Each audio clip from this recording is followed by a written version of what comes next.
Thank you, Honorable House Chair. As Women's Month come to a close today, it is evident we can no longer continue on the trajectory that we are on as a nation. Our country, South Africa, has been blessed with exceptional women leaders who left behind a legacy of how to lead with conviction and compassion in pursuit of justice. The example of Charlotte Matleke has long been abandoned by the political leadership of our country. To live a life of self-abandonment is not the political culture of our day. Self-enrichment we know all too well, but no moral and effective leadership that captures the heart of our people. To rule by winning the heart and minds of our people takes much more than a food parcel and t-shirt. Our nation is staggering under the weight of our collective failures to assume responsibility, not for colored women, Black women, or white women, but for all women. Lydia Ross died in December last year of COVID-19. She was a woman of great character who waited on housing for over 30 years. Chairperson, she died without receiving the house that she was promised with each and every election cycle.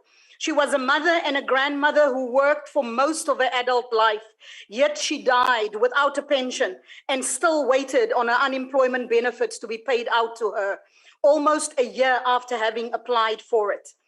Farana's farmer mentor, 32 years of age, a mother of 3, murdered in broad daylight in a Wendy house by a repeat violent offender who was out on bail. Chairperson, both women I have mentioned lost their lives, never owned a home. The ACDP has repeatedly called for accelerated housing initiatives for vulnerable women and their children. We also want these initiatives to provide a degree of integrated social upliftment and economic advancement. A very disturbing report by Viewfinder provides a horrific picture of abuse by police against women who seek help.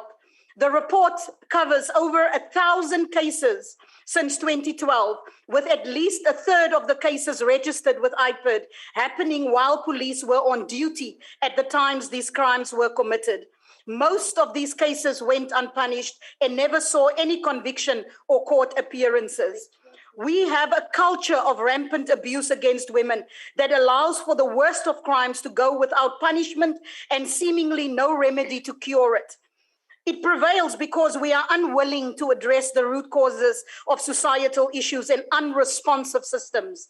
A sluggish and ineffective state perpetuates and undermines the aims of women empowerment and advancement. Women leaders in this House must lead the way to transform the public service.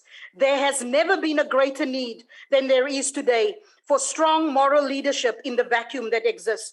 Chairperson, it must be our purpose. Thank you very much, Honorable Sukers.